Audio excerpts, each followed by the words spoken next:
Mesdames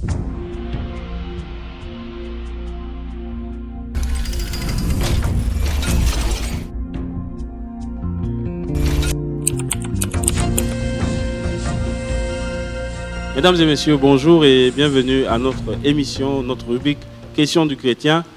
Aujourd'hui, nous recevons Madame Lalou Yolande Clémence. Bonjour. Bonjour frère Alex. Comment vous allez? Je rends grâce à Dieu et merci à vous pour cette invitation. Que toute la gloire revienne à notre Dieu. Amen. Merci d'avoir accepté notre invitation. Alors aujourd'hui, nous vous recevons spécialement pour traiter d'un sujet, la jeune fille chrétienne aujourd'hui. Et sans plus tarder, nous allons commencer. Première question. La jeune fille chrétienne aujourd'hui, comment doit-elle vivre son identité dans son milieu séculier, c'est-à-dire au travail, à l'école, partout? Est-ce qu'elle doit être différente? Comment elle doit vivre cette identité de jeune fille chrétienne? Merci frère Alex. La jeune fille chrétienne doit vivre pleinement son identité en Christ. C'est-à-dire qu'elle ne doit pas avoir une double personnalité. Lorsqu'elle est à l'église, lorsqu'elle est dans un milieu chrétien, lorsqu'elle est à l'école, c'est-à-dire il y aura forcément plusieurs confessions religieuses avec elle, elle ne doit pas avoir un voile sur elle. Elle doit vivre pleinement sa foi chrétienne. Elle ne doit pas se cacher vis-à-vis de ses amis. Ce qu'elle est à l'église, c'est ce qu'elle doit être à la maison, c'est ce qu'elle doit être à l'école, c'est ce qu'elle doit être au service si c'est une qui travaille. Elle ne doit pas avoir de double identité. D'accord, merci. Mais comment justement se manifeste cette identité de la jeune fille chrétienne? Pratiquement, concrètement, comment on peut savoir qu'une jeune fille est chrétienne dans son milieu? Moi, je crois que pour manifester son identité en Christ, il faut manifester de l'amour. De l'amour comme le Seigneur lui-même nous l'a demandé. Il nous l'a ordonné de nous aimer les uns les autres. La jeune fille chrétienne doit aimer son entourage. Elle doit aimer à la maison ses parents, ses frères et ses sœurs. Elle doit aussi aimer ses amis, les montrer de l'amour, les apporter de l'amour, les soutenir dans les moments souvent difficiles. Même quand on est élève, même quand on est jeune, on traverse souvent des moments difficiles. En tant que chrétienne, la jeune fille doit en ce moment soutenir ses camarades, soutenir ses amours en les montrant de l'amour. Je dis bien de l'amour en Christ, c'est-à-dire de l'amour sincère qui n'attend aucun intérêt, qui n'attend aucun retour, mais tout simplement aimer d'un amour sincère ses proches, ses amis. Cela montre aussi un témoignage. Parce que le chrétien doit être un témoin de l'amour de Christ sur terre. Donc la jeune fille chrétienne dans son milieu doit témoigner de l'amour envers ses amis, envers ses proches. Cela fait honneur à notre Seigneur. D'accord, merci. On dit généralement que la jeune fille chrétienne est discrète, elle est réservée, elle est empreinte d'une certaine humilité. Et parfois, c'est difficile justement de voir ces jeunes filles chrétiennes devenir des leaders, devenir des meneuses là où elles sont. Est-ce que vous avez des conseils pour ces jeunes filles-là à ce niveau? Comment une jeune fille chrétienne peut devenir un leader là où elle est? Merci. Dans le livre des Proverbes, il est bien écrit que l'humilité précède la gloire. Donc, l'humilité ne doit pas être une faiblesse. L'humilité de la jeune fille chrétienne ne doit pas faire d'elle la queue, mais cela doit faire d'elle la tête. Elle doit être humble dans tout ce qu'elle fait. Elle doit être humble avec intelligence et sagesse. Ce n'est pas parce qu'on est chrétienne qu'on ne doit pas aspirer au meilleur.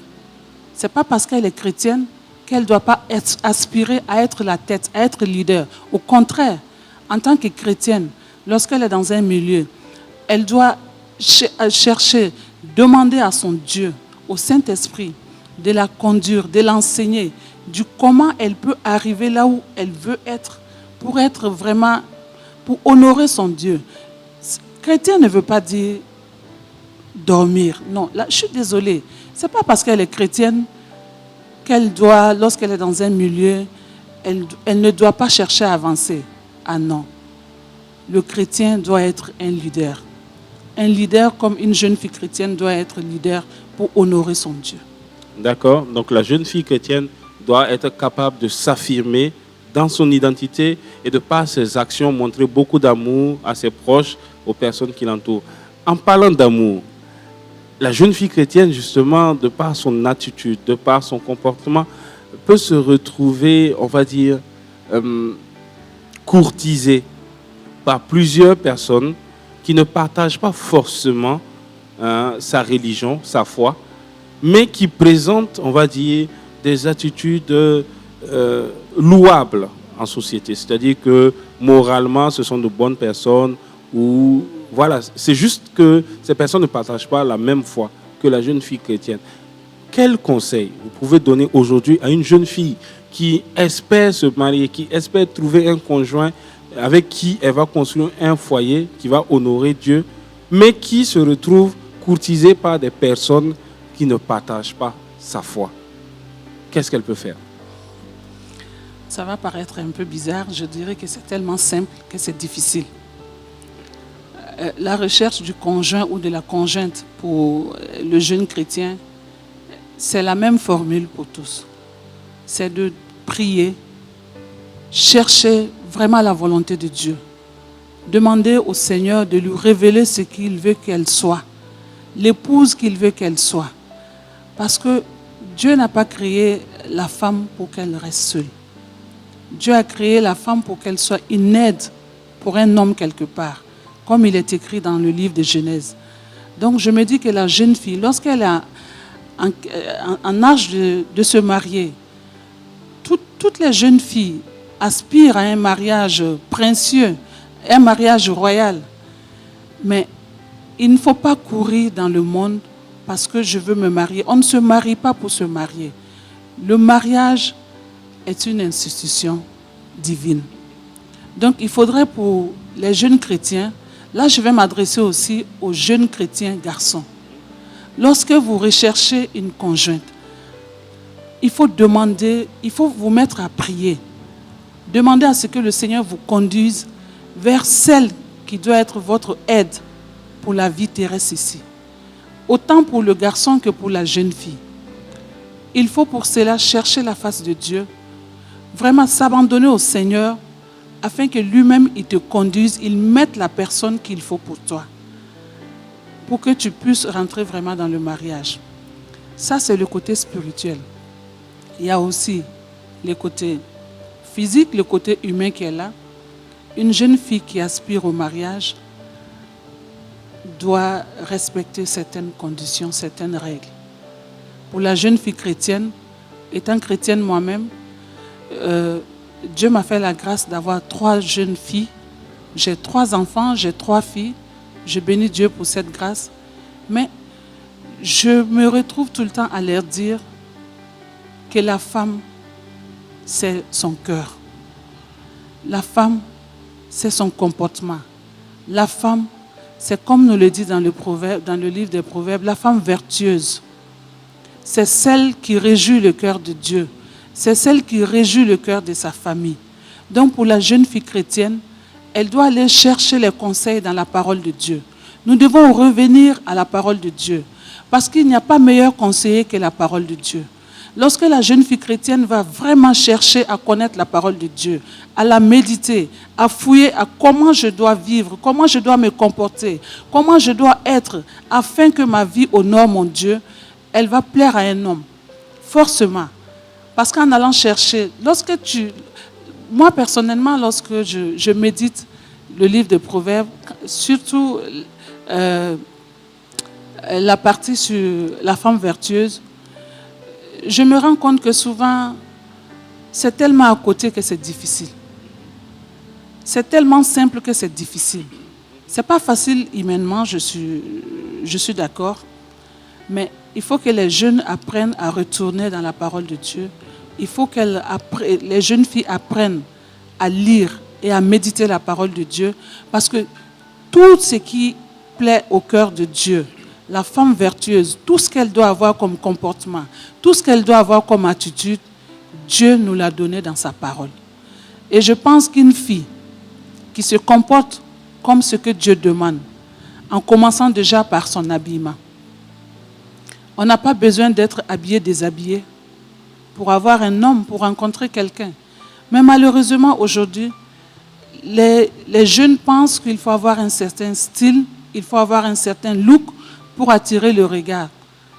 Il faut que les jeunes filles chrétiennes comprennent qu'elles ont de la valeur aux yeux de leur Créateur, qu'elles ont de la valeur aux yeux du Seigneur.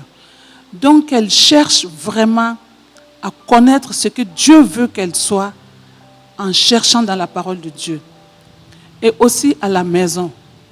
Une femme qui ne peut même pas, une jeune fille, excusez-moi, une jeune fille qui ne sait pas ce que c'est que les tâches ménagères, qui n'aide pas ses parents à la maison, qui ne cherche même pas à savoir comment il faut cuire un œuf au plat. Bon, vous me direz qu'aujourd'hui, avec la technologie, on peut aller sur le net pour chercher les recettes. Certes, il m'est arrivé souvent d'aller sur Internet, chercher des recettes. Quand j'ai réalisé, visuellement peut-être ça va, mais au niveau du goût, il faut que j'ajoute moi-même mes petits secrets, mais que j'apporte quelque chose moi-même pour que ça donne ce que je veux ressentir. La femme aussi, c'est comme ça. Il faut que la jeune fille apprenne aux côtés des parents. Il faut que la jeune fille à la maison cherche à connaître, déjà étant jeune, pas forcément l'exemple des parents, mais chercher à s'intégrer dans une vie de femme lorsqu'on est fille à la maison. Ce n'est pas parce qu'on est élève, qu'on part à l'école, qu'on est exemple des tâches ménagères. On peut dégager des heures, on peut dégager du temps pour aider maman, pour aider. Souvent aujourd'hui, nous avons des aides ménagères à la maison, mais on peut les aider aussi. En les aidant, c'est nous qu'on aide. En les aidant, c'est à nous qu'on fait du bien. Parce que demain, lorsque tu seras dans ton foyer, je ne sais pas qui va venir te dire que c'est comme ça, il faut faire comme ça. Pas à chaque fois. Tu peux avoir des gens qui vont t'apporter des conseils, mais ça ne va pas être à tout moment. Donc la jeune fille chrétienne doit, à la maison, elle doit aider maman, elle doit aider à la maison dans les tâches ménagères, elle doit être une fille respectueuse, elle doit être une fille décente. Quand je dis une fille décente, c'est dans tout ce qu'elle fait. On ne s'habille pas bien pour venir à l'église, et quand on veut sortir avec ses amis, non, ça c'est pas pour aller à l'église, ça c'est pour sortir, non.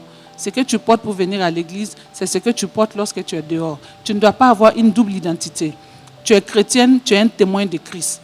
Tu es chrétienne dans tout ce que tu fais. Et cela aussi plaît à certains garçons.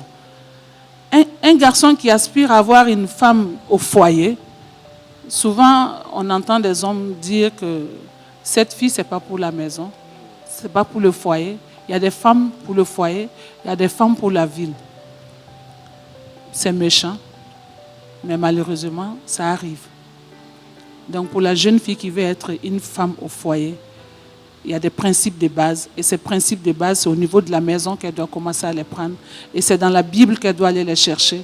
Dans la parole de Dieu qu'elle doit se ressourcer pour s'armer et affronter le mariage. Waouh! Vraiment, merci Madame Lalou pour ces conseils pratiques. Je pense que ça va également nous amener à nous poser des questions et que les jeunes filles qui nous suivent, justement les jeunes filles chrétiennes ou pas, qui nous suivent, pourront également apporter des commentaires, des questions juste en bas de la vidéo quand vous allez nous suivre. Et merci pour votre disponibilité. Merci d'avoir accepté notre invitation. Que Dieu vous bénisse. Amen. Merci à vous, frère Alex. Merci à vous qui nous suivez sur le net. Que Dieu vous bénisse, que sa grâce et ses faveurs reposent sur chacune de nos vies au nom de notre Seigneur Jésus-Christ. Amen. Amen. Merci à vous. À très bientôt pour notre prochain épisode. Et que Dieu vous bénisse. Merci pour ceux qui nous encouragent et qui nous soutiennent. Que Dieu vous bénisse et que Dieu bénisse le Burkina Faso. Merci.